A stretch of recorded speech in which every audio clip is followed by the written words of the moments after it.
Okay, hello everyone. My name is Lindsay Rogan. I am the school social worker here at East West.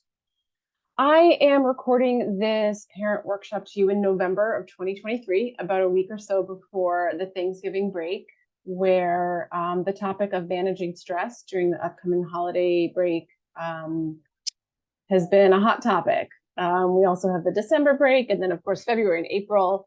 So I decided to make a brief workshop on how to manage stress that comes up during these breaks, because they can be a fun time, they can be a time of joy, they can also be very stressful. Our routines get thrown off. Working parents feel like they're juggling a lot at once. So it's a pretty common stressor that happens. So I wanted to address it. As always, my workshops are recorded and will be posted to YouTube. So you can use the function to have the closed captioning translated for you in any language you want. And if you need help figuring that out, please outreach to me and I can walk you through it. So for today's workshop, I'm going to cover 3 points. One is ways to maintain our routines. This is crucial for children of all ages. In my opinion, it's also crucial for adults as well. But trying to maintain some semblance of a routine is really helpful during the breaks, especially. The second point is to learn how to prepare ahead of time, if possible, how to manage stress that's going to come up during the break. And then, of course, there's stress that we can never anticipate. And so how to manage that in the moment. I'm going to go over that. And then, and then how to discover self-care routines, techniques, and resources. Self-care is not an option. Self-care is a must. We have to be able to learn how to take care of ourselves. And so for those of you that this might be new, I'm going to give you some of the basics and resources for that. So preparing ahead of time, it's really important. If you're watching this workshop, that means that you are trying to prepare ahead of time, or you're trying to figure out how to cope while you're in it.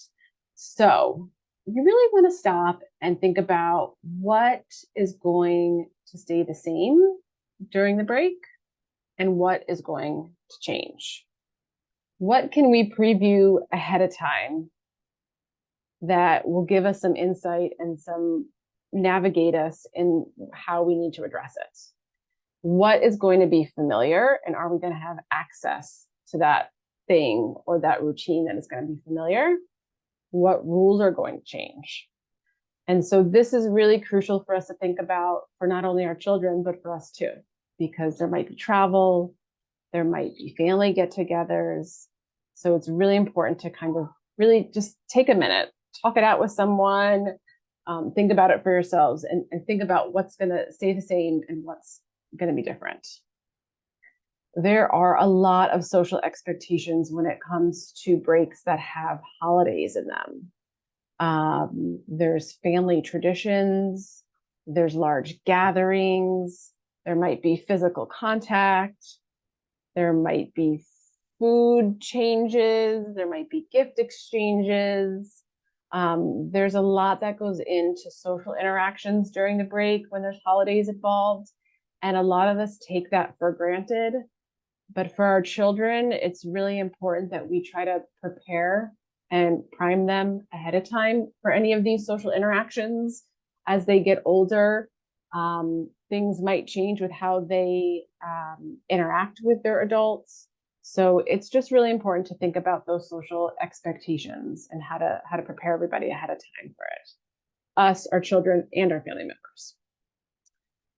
So think about how we can build in structures as we go into these breaks. We're going to talk a lot about the importance of routines. We're going to try to help make sure that your child has their own input, that your child can make some requests if possible. We really want to give them as much say, especially as they get older. That can really help give them a sense of control. It can make them feel more like a part of the family versus someone who's being told to do something. That can really go a long way, and that can really help prepare them on how to cope when things come up. So it's really important to think through that ahead of time. The routine and the power of routines. Routines help everyone know what to expect. Like I said, with children and with adults, it's really, really helpful. It's also really helpful to prepare your family members, like let's say extended family members who you might be seeing over the holiday, about what to expect. So let's say everyone has kind of been through COVID now and might have different expectations about touch, about, if family members are kissing and hugging hello. So this would be helpful to kind of make sure that you figure out ahead of time, because you don't want to be mid-hug or mid-kiss on the cheek and decide, I'm not comfortable with that, or the other person decides they're not comfortable with that. So that might be really helpful. And then, of course, then you'll know what to tell your child in advance in terms of, hey, we're going to so-and-so's house. They are going to want to hug and kiss you. Are you okay with that? We put a lot of pressure on our children to hug and kiss grandparents. And it's important for us to really give them the ability to say, I'm not really comfortable with that. I'd rather do a fist bump or an elbow bump. And it's important to prepare other generations that this is okay, and that we really want to respect our boundaries, and we really want to give our child the ability to choose that kind of greeting. I know that with different cultural expectations, it might be a little challenging, but this could really help prevent any kind of meltdown, or your child might be nervous to do this and they might be acting out in other ways. So it's important to think about it, to talk about it ahead of time, and just give it some space to have that conversation.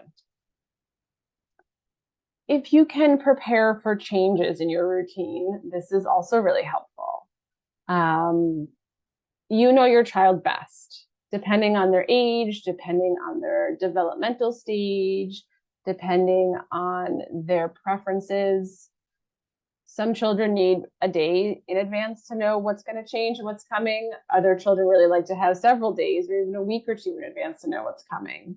So again, you know your child best. If your child is prone to anxiety, and telling them about plans a month in advance is only going to make them worry a month in advance, then you want to give them less time. You want to tell them in advance, but just not with too much time for them to ruminate and get nervous. So you also want to remind them about the positive memories of whatever your plans are. You can show them pictures, you can show them videos. Maybe with COVID, you haven't seen family members in 3-4 years.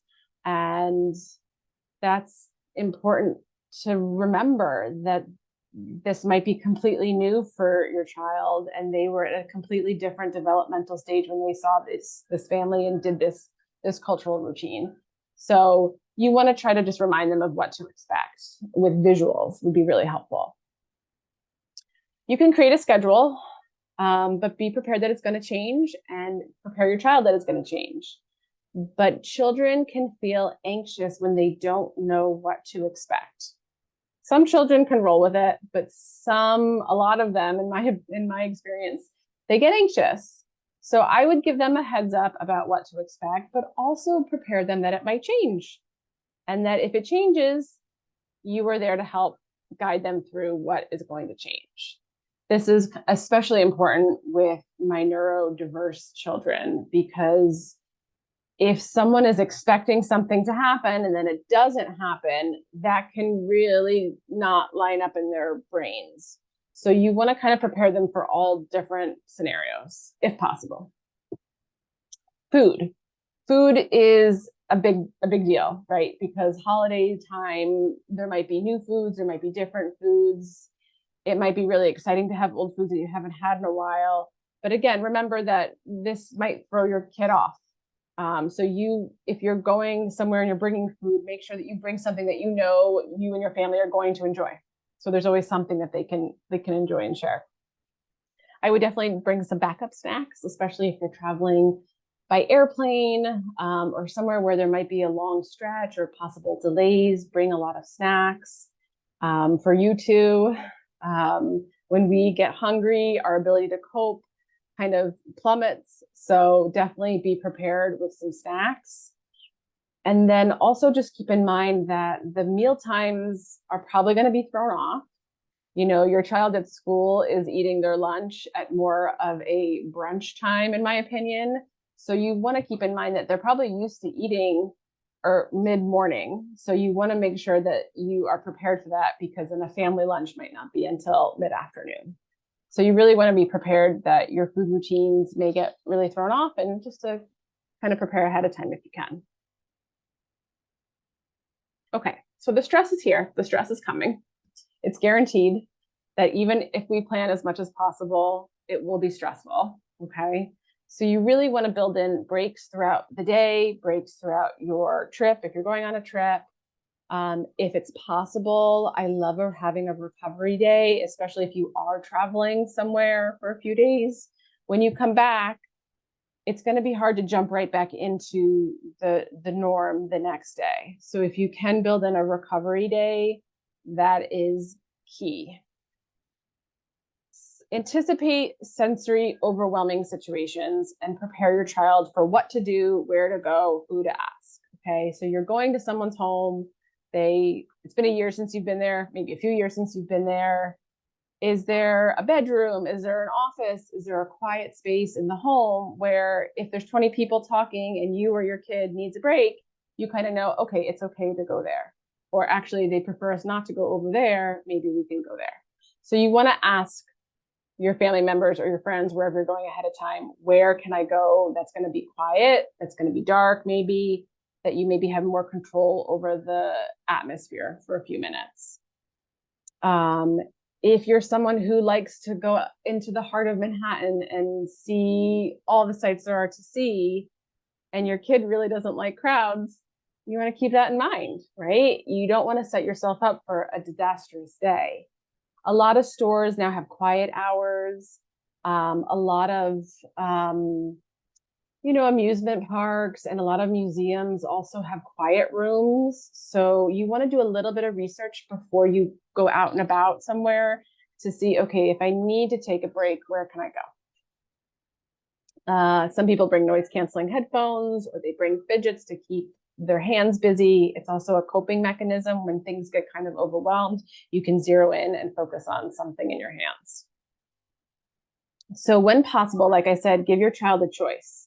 And you might not be able to give them a choice in everything, but if there is something you can give them a choice in, like their outfit or what you're listening to in the car radio or food or whatever it is, try to find the little spaces where you can give your child a choice, because that is really going to give them a sense of empowerment.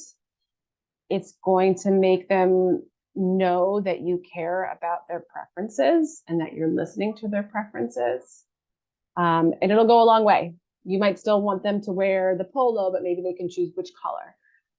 Be mindful, again, of my neurodiverse children, that holiday clothes might be itchy, might be scratchy, there might be a tag they don't like. So there just might be a lot of sensory situations that maybe they're not telling you about, but that is throwing off their whole day. So just be really mindful of those kinds of things. And just remember to lean in on your supports, your partners, your parents, your neighbors. As everyone's going through stressful times, especially if you've experienced a loss during the holidays, that can really trigger you and your own emotions. And then, of course, our children pick up on all of our own stress. So the next slide I'm going to show you is about mindfulness. And it's really important to be in tune with our own emotions during this time. Be in tune that you might be stressed out. Maybe you're cooking and hosting. Prepare for that ahead of time if you can. If you know that you're cooking a huge meal for folks and you're going to be stressed out and you're not going to have time to sit and connect with your child before everyone comes, make a plan for that. Let your child know, hey, it's going to be a little stressful day for me because I'm going to be cooking or cleaning, or I'm going to be helping someone who's doing it. But, you know, the next day is all us, you know, and let them know those kinds of things if you can, because everybody needs support, including you. Okay. Okay. So self-care is not something extra. It's not something that we kind of fit in whenever we have time. For those of you that have flown on airplanes, it's very similar to the concept of putting on your own oxygen mask before putting on someone else's oxygen mask. If you can't breathe, you're not going to be able to help somebody else. So self-care needs to be something that you take very seriously. It has to be something that you build into your own routine, even before holidays and breaks come up, so that it's something that you can lean into when you are in a stressful situation like holidays and families and breaks from school where you're juggling working full time and taking care of a kid who is off from school. Okay. So it's best to start a self-care routine before the holidays if you can. But there's never a better time to start than right now.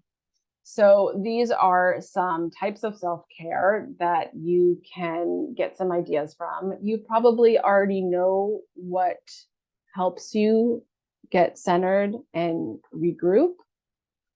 You know, the physical is something that a lot of people lean into. It's a helpful, healthy activity, regardless of self-care. Some people exercise and it's not self-care. So I just want to put that out there as well. But it can be a great way to take care of your physical self and your mental health self as well. Your emotional self-care is huge. I mentioned this before, but if you're stressed out, if you have a tendency to be an anxious person, our children model behaviors that we put out there. So I understand that it might not be a quick fix, but acknowledging that you might be stressed out, acknowledging that you are anxious and you're trying to figure out ways to become less anxious, and letting your child know, especially if you have a teenager, you know, these are things that I'm trying to become a less stressed and anxious person, because they will adopt a lot of our stuff. And so we really want to be mindful of that as parents and try ways to become a more enlightened and better person so that we can then teach that to our children and show that to our children. Social boundaries, social media, social supports, friends. It's beautiful and it's toxic all at the same time.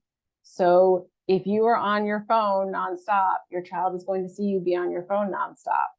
And then when you want your child to get off their phone or their device, it's going to be a really tall order. So please be mindful of that. I think a lot of us use social media as a way to relax and decompress from the day. But just really be mindful. When you put your phone down, do you feel better or do you feel worse? So just be mindful. That's the tipping point of knowing if a hobby or a habit that you have has turned from self-care to something that is more detrimental and harmful to you. So please be mindful of your social everything, but especially with social media and your phone. Spirituality, this isn't just about formal religion, but about meditation and being mindful. There is a whole host of research out that shows the benefits of being mindful. And this doesn't have to be a 45-minute meditation. This can be a quick 3-minute meditation. At the end of the slides, I will show you some of my favorite meditation apps and websites, but even going on to YouTube and putting in mindfulness, you can find whatever kind of mindfulness video or audio that you want to listen to. Being mindful throughout your day, even if it's just a minute here and a minute there, can add up to big gains in the end. So the research on mindfulness and meditation is growing, and I encourage everyone to consider it, to look into it, and to begin to practice it. As parents, it's going to really help you cope with any stress, whether it's during the holidays or not. So it's something to really look into. And so, of course, there's some other types of self-care on the bottom that you can see too. You know, the space one really speaks to me, especially during the holidays, because our homes become if we host, they get invaded by other people. And so you want to be prepared for other people to be in your space and how stressful that might be. And then vice versa, being in someone else's space can also be a little bit stressful. So it's important to just take stock in what works for you, try new things, encourage your children to try new things, try them together, try them separately, see what works, and know that what works for you today might not work for you next year. It changes over time. And the more we learn about ourselves, the more we learn how to take care of ourselves. So for my friends with autism, for my students with autism, I wanted to add this slide because I think the holidays are particularly high stress situations for you all. And as parents of children with autism, it's important to have some resources and to hear directly from adults what autistic adults share, what helped and what didn't help manage stress during the holidays. The Organization for Autism Research is beautiful. And with most tips and advice for children with autism, it's very applicable to neurotypical children as well.